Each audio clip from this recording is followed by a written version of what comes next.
에베소서 3장. 이러므로 그리스도 예수의 일로 너희 이방인을 위하여 갇힌 자 된 나 바울이 말하거니와 너희를 위하여 내게 주신 하나님의 그 은혜의 경륜을 너희가 들었을 터이라. 곧 계시로 내게 비밀을 알게 하신 것은 내가 먼저 간단히 기록함과 같으니 그것을 읽으면 내가 그리스도의 비밀을 깨달은 것을 너희가 알 수 있으리라. 이제 그의 거룩한 사도들과 선지자들에게 성령으로 나타내신 것 같이 다른 세대에서는 사람의 아들들에게 알리지 아니하셨으니 이는 이방인들이 복음으로 말미암아 그리스도 예수 안에서 함께 상속자가 되고 함께 지체가 되고 함께 약속에 참여하는 자가 됨이라. 이 복음을 위하여 그의 능력이 역사하시는 대로 내게 주신 하나님의 은혜의 선물을 따라 내가 일꾼이 되었노라. 모든 성도 중에 지극히 작은 자보다 더 작은 나에게 이 은혜를 주신 것은 측량할 수 없는 그리스도의 풍성함을 이방인에게 전하게 하시고 영원부터 만물을 창조하신 하나님 속에 감추어졌던 비밀의 경륜이 어떠한 것을 드러내게 하려 하심이라. 이는 이제 교회로 말미암아 하늘에 있는 통치자들과 권세들에게 하나님의 각종 지혜를 알게 하려 하심이니 곧 영원부터 우리 주 그리스도 예수 안에서 예정하신 뜻대로 하신 것이라. 우리가 그 안에서 그를 믿음으로 말미암아 담대함과 확신을 가지고 하나님께 나아감을 얻느니라. 그러므로 너희에게 구하노니 너희를 위한 나의 여러 환난에 대하여 낙심하지 말라. 이는 너희의 영광이니라.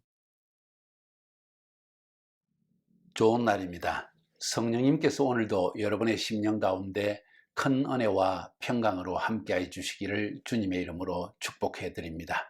오늘은 에베소서 3장 1절부터 13절까지를 통해서 이방인들을 위한 그리고 교회를 통한 하나님의 계획이라는 제목으로 말씀을 전해드리려고 합니다. 에베소서는 엄청난 하늘의 비밀, 하늘의 진리, 계시를 우리에게 알려주는 책입니다. 그것도 세밀한 하나님의 계획보다는 크다란 하나님의 그림, 구원의 계획, 이런 것을 우리에게 멋들어지게 보여주는 책이 바로 에베소서입니다. 특별히 1장에서 우리는 보았습니다. 하늘에 속한 신령한 축복을 하나님께서 우리에게 주셨는데 그것이 무엇인지 하는 것. 두 번째는 우리가 어떻게 우리의 신분이 변화되어졌는지, 예수 믿기 전에는 진노의 자식이었다가 이제 하늘에 속한 자가 되었다. 하늘나라의 우리의 영적 신분이 변화되었다. 그리고 이제는 하늘의 상속자가 되었다 하는 이야기. 세 번째, 이제 2장 뒷부분에서 우리에게 또 이방인과 유대인의 관계가 무엇인가? 그것은 바로 그리스도 안에서 한 새 사람을 만드는 것이 하나님의 경륜이었다. 그래서 어느 민족이 특별히 뛰어난 것이 아니라 하나님은 모든 인류에게 구원을 베풀기 위해서 유대인을 택한 것뿐이요, 그 유대인을 통해서 하나님의 구원의 계획을 나타내기를 기뻐하시고 하나님이 누군지를 알려주기 원하시고 그 구원자이신 예수 그리스도도 그분을 통해서, 그 유대인을 통해서 보내주시고, 그러나 종국적으로는 유대인과 이방인이 완전히 한 몸이 되어져서 한 새 사람이 되어져서 한 성전이 되어져서 하나님이 거하시는 그러한 건물이 되어진다 하는 이런 엄청난 비밀을 우리에게 보여준 것입니다. 오늘 3장으로 넘어가면서 오늘 본문 1절부터 13절까지는 이방인을 위한 하나님의 계획이 뭔가를 다시 한번 우리에게 보여줍니다. 이방인을 위한 하나님의 계획은 첫 번째로 복음을 통해서 이방인들이 마지막 때 이 하나님의 구원의 반열 안에 들어오게 되는 것이 하나님의 놀라운 이방인을 향한 경륜이다. 두 번째, 하나님의 이 경륜은 교회를 통해서 이 하나님의 엄청난 계획이 온 세상에 알려지고 전파되는 것이 하나님의 경륜이다. 그래서 교회를 통해서 복음 전파를 통하여서 전 세계 수많은 이방인들이, 모든 인류가, 모든 민족이 복음을 듣고 교회를 통해서 구원받는 역사를 일으키는 것이 하나님의 계획이다. 그 일을 위해서 내가 부름받았다 하고 사도 바울이 지금 이야기하고 있는 것입니다. 자, 그러니까 이 오늘 본문의 이야기도 역시 하나의 하나님의 경륜, 하나님의 계획의 큰 그림을 보여주는 것입니다. 인간을 향하여 하나님이 주신 하늘에 속한 신령한 축복이 정말 무엇인지를, 그것은 하나님이 예정하시고 선택하시고 구원하시고 상속자가 기업이 되게 하셨다는 이 엄청난 비밀을 보여주셨고, 두 번째로는 우리가 예수 믿기 전에는 진노의 자식이었는데 이제는 하나님께서 죽은 우리를 영적으로 살려주셨고 우리를 하늘 보좌에 앉혀 놓으셨고, 결국 이 놀라운 일을 행하신 은혜의 풍성하신 하나님을 세상에 전파하라고 우리를 부르셨다. 우리의 부르심까지 이야기해 준 거예요. 그러면서 그러면 도대체 유대인은 이방인보다 나은 것인가? 도대체 이방인은 어떻게 구원받는 것인가 하는 것을 설명하기 위해서 이방인과 유대인이 종국적으로는 예수 그리스도 안에서 한 몸이 되어진다 하는 비밀을 보여주었고, 오늘 본문은 또 다시 한번 말씀드리지만 이방인을 위한 하나님의 경륜이 무엇이냐 하면 복음을 통해서 결국 이방인은 주님께 돌아오는 것이고 구원받는 것이고, 교회를 통하여서 이런 구원의 역사가 일어나는 것이다 하는 엄청난 비밀을 보여주고 있는 것입니다. 자, 3장 1절부터 13절까지인데 먼저 1절부터 6절까지를 봅니다. 이러므로 그리스도 예수의 일로 너희 이방인을 위하여 갇힌 자 된 나 바울이 말하거니와, 여기서 중요한 말은 너희 이방인을 위하여 갇힌 자 된 나 바울은 너희를 위하여 내게 주신 하나님의 그 은혜의 경륜을 너희가 들었을 터이라. 하나님이 바울에게 주신 은혜의 경륜이 뭘까요? 이방인의 사도로 부르신 것입니다. 다메섹 도상에서 예수를 핍박하고 예수 믿는 자를 핍박하기 위해서 가던 사도 바울에게 주님이 나타나신 거예요. 다마스커스로 가는 도중에, 예루살렘에서 다마스커로 가는 그 도중에 부활하신 주님이 나타나셔서 네가 왜 나를 핍박하느냐 하고 말씀하신 그 사건을 통하여서 그 하나님과의 만남 속에서 바울은 내가 너를 이방인의 사도로 불렀다는 하나님의 음성을 듣습니다. 그리고 하나님께서 어떻게 이방인이 이 엄청난 하나님의 구원 안에 들어오게 되는가 하는 것을 계시로 보여주신 것입니다.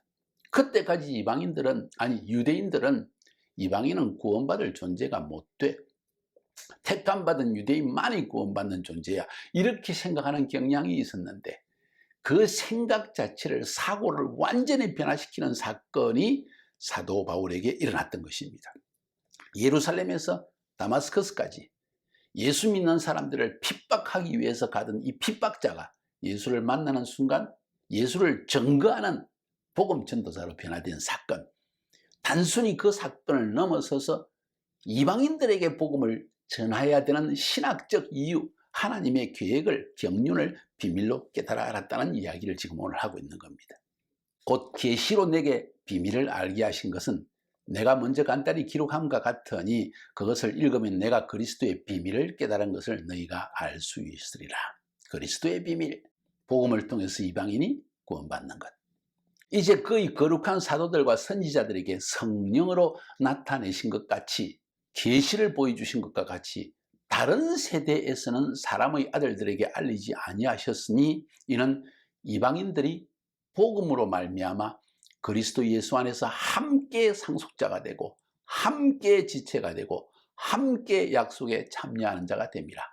지금 이방인이 유대인과 똑같은 상속자, 똑같은 그리스도의 몸, 하나님의 몸, 똑같이 약속에 참여하는 자가 된다는 이야기입니다. 쉽게 말하면 이방인과 유대인이 완전히 하나님의 구원의 반열에 같이 들어와서 동등한 은혜 가운데 들어가게 된다는 사실을 오늘 바울은 설파하고 있는 것입니다. 이 말씀이요, 바울 시대 당시에는 혁명적인 발언이었고 유다인들에게 핍박을 받을 만한 말씀이었습니다. 왜?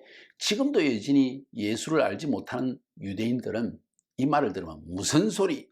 이방인과 우리가 같다고? 아니야. 우리는 택함받은 민족이지만 이방인들은 하나님을 모르는 민족이야.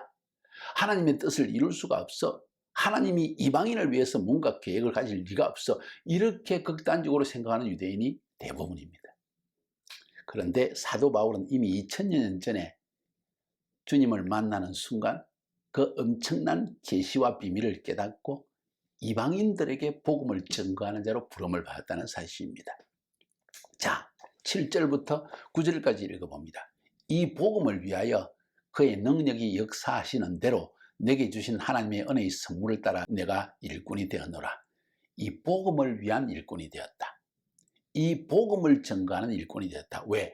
복음을 통해서 이방인이 구원의 반열에 들어오는 것이고, 복음을 통해서 유대인과 같이 상속자가 되고, 유대인과 함께 지체가 되고, 유대인과 함께 약속에 참여가 된다는 이 놀라운 비밀을 깨달았기 때문에 바울은 이제 이 일을 위해서 생명을 바쳐 헌신하는 자가 되었다는 겁니다. 모든 성도 중에 지극히 작은 자보다 더 작은 나에게 이 은혜를 주신 것은 청량할 수 없는 그리스도의 풍성함을 이방인에게 전하게 하시고, 영원부터 만물을 창조하신 하나님 속에 감춰졌던 비밀의 경륜이 어떠한 것을 드러내게 하려 함이라. 하나님이 나를 이방인의 사도로 부르신 이유는 하늘에 속한 엄청난 비밀적인 계획을 세상에 드러내기 위한 것인데, 그것은 바로 그리스도의 풍성함이다. 왜 풍성함이라고 표현했느냐? 메시아인 그리스도가 나타나는 것은 유대인만을 위해서 나타나는 것이 아니라 모든 인류, 이방인들을 위해서 나타나게 된 것이라는 거예요. 그래서 이 그리스도의 풍성한 복음 안에 있는 이 메시아의 풍성한 은혜를 이방인들에게 전하라고 하나님은 나를 부르셨다. 쉽게 이야기하면 이방인을 위한 하나님의 경륜, 이방인을 위한 하나님의 은혜, 이방인을 위한 하나님의 축복은 복음을 통해서 주어지는 것이다. 사도 바울은 이 사실을 깨달았던 것입니다. 그때까지만 해도 오직 유대인만이 하나님의 택한 백성이요, 유대인만이 구원받는 민족이라고 생각한 이 잘못된 사고를 완전히 변화시키는 혁명적인 변화의 사고가 사도 바울 속에 일어났는데, 그것은 바로 하나님이 계시로 그에게 깨닫게 해주신 것이라는 거예요. 계속해서 볼까요? 10절부터 13절까지 이는 이제 교회로 말미암아 하늘에 있는 통치자들과 권세들에게 하나님의 각종 지혜를 알게 하심이니 곧 영원부터 우리 주 그리스도 예수 안에서 예정하신 뜻대로 하신 것이라. 하늘에 속한 각종 지혜를 하늘에 있는 통치자와 권세, 모든 영들에게, 천사들에게, 사탄에게 다 드러내게 하신데, 이건 그리스도 안에서 하나님께서 다 예정해 놓으신 것이다. 무엇을? 교회를. 교회를 통해서 하나님의 각종 지혜가 드러나게 하실 것, 그것을 하나님이 이미 예수 그리스도 안에서 정해 놓았다는 거예요.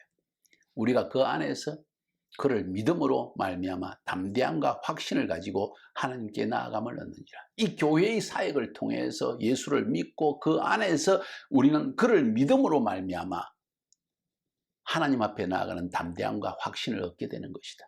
그러므로 너희에게 구하노니 너희를 위한 나의 여러 환난에 대하여 낙심하지 말라. 이는 너희의 영광이니라. 사도 바울은 이방인들에게 복음을 전하는 것 때문에 유대인들에게 많은 핍박을 당했습니다. 그 당시에 같은 동족인 유대인, 사도 바울도 유대인이잖아요. 엄청난 핍박을 받았습니다. 왜냐하면 오늘 말한 이 내용을 가르치기 때문이에요. 이방인들도 유대인들과 똑같이 하나님의 은혜 속에, 구원의 은혜 가운데 들어오고 신령한 하늘에 속한 축복을 누리게 되어지고 하늘나라의 상속자가 되어지고 바로 동일한 지체가 가족이 되어지고 하나님의 약속에 참여하는 자가 되어진다는 이 엄청난 메시지를 계시로 알게 되어지고, 그것을 증거하게 되니까 유대인들이 당연히 싫어하죠. 어느 민족이든지 우리 민족이 특별해, 엑스클루시브, 우리는 특별한 독특한 민족이야, 뛰어난 민족이야. 독일 민족이 그랬고 러시아 민족이 그랬고 또 어쩌면 지금 미국 사람들이 그렇고, 이런 그 민족주의적 우월성을 가지고 있는 유대인들에 대해서 바울은 아니 우리는 똑같은 하나님 앞에 죄인이야. 오직 예수 그리스도의 은혜로 말미암아 우리는 구원받은 것뿐이야.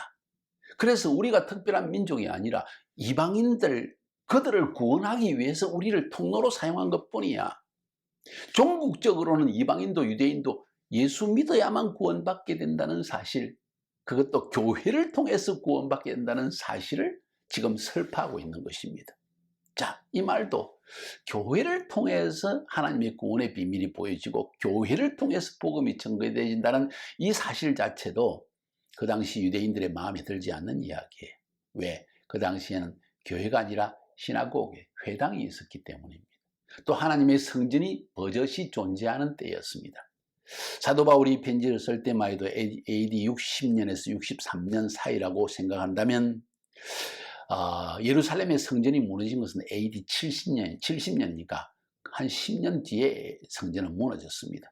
성전 이외에 교회라는 것을 새롭게 강조하는 사도 바울을 고깝게 볼 리가 없는 것이죠. 그래서 바울은 계속 환난을 당하고 또 그 복음 증거하는 것 때문에 심지어 이방인인 로마 황제에 의해서 또 감옥에 갇히게 되어지는 어려움을 겪게 되는 것입니다. 이거 보십시오. 하나님의 뜻대로 살려고 한다면, 하나님의 진리대로 살려고 한다면, 하나님의 말씀에 순종하여 살려고 한다면 반드시 핍박을 받게 되어 있습니다. 왜? 세상이 그것을 용납하지 않고 이해하지 않기 때문입니다. 내 민족이 더 우월하다, 내가 가진 종교가 더 우월하다, 이것이 옳다고 주장하는 사람들 때문에 성령의 은혜를 받지 못하고 성령의 조명하심을, 비추이심을 받지 못하는 사람들이 계속 전통과 관습을 따라서 주장하기 시작할 때 결국 참된 진리를 가지고 또 진리를 전파하는 사람은 핍박을 받게 된다는 이야기입니다. 에베소서 엄청난 서신서입니다. 하나님의 엄청난 하늘에 속한 경륜들을 우리에게 큰 그림으로 보여주는 것입니다. 오늘 본문 다시 한번 요약해서 말씀드릴까요? 이방인을 향한 하나님의 구원의 계획, 경륜, 그것은 첫 번째, 복음 전도를 통해서 이방인이 구원받는다. 두 번째, 교회를 통해서 구원받는다. 이 엄청난 일을 위해서 하나님은 수많은 사람 가운데 사도 바울을 선택하셨고, 바울은 핍박 중에서도 유대인의 엄청난 핍박과 오해와 공격 가운데에서도 하나님으로부터 이 계시의 진리를 전가하지 아니할 수 없었다는 것입니다. 자, 그렇게 생각한다면 이 땅에서 수많은 종족들이 유대인 이외 이방인 하면 한국 민족, 러시아 민족, 카자흐 민족, 여러 민족들이 살고 있는데 이 민족들이 구원받을 수 있는 길이 뭐라고요? 교회를 통해서. 어떻게 구체적으로요? 그리스도의 십자가와 부활의 복음을 들음을 통해서, 믿음을 통해서. 그렇다면 우리가 복음 전가하는 것이 얼마나 중요한지를 깨달아 알 수 있지 않습니까? 눈에 보이는 건물로서의 교회, 매주 아무나 갈 수 있는 예배, 그것이 우리에게는 너무나 당연한 것으로 여겨지고 하루 세끼 밥 먹는 것처럼 매일 잠자는 것처럼 당연하게 여겨지지만 이 교회라는 것은 하나님의 엄청난 경륜이라는 것입니다. 교회가 존재하지 않다면 복음 전거도 어쩌면 불가능해질 수 있다는 것입니다. 물론 교회가 무엇이냐 하고 묻는다면 여기에 대해서 많은 답을 줄 수 있을 것입니다. 2사람 이상 모여서 예수 그리스도 이름으로 함께 모여 하나님을 찬양하고 하나님의 말씀을 증거하고 그리고 교제한다면 이것이 교회라고 성경은 말하고 있는 거예요. 그래서 예수님은 말씀하시기를 2-3사람이 내 이름으로 모인 곳에 나도 그들 가운데 함께하느니라. 그래서 이 말씀을 하신 것입니다. 사랑하는 여러분, 교회 너무 중요합니다. 복음을 증거하는 것, 하나님의 가장 중요한 계획이요, 하나님이 가장 기뻐하시는 일이라는 것을 여러분이 깨달아 알기를 주님의 이름으로 축복해 드립니다. 이 복음을 통하여, 교회를 통하여 우리 민족 전체가 구원받는 은혜가, 우리 젊은 세대들이 구원받는 은혜가 우리 모두에게 임하게 되기를 주님의 이름으로 축복해 드립니다.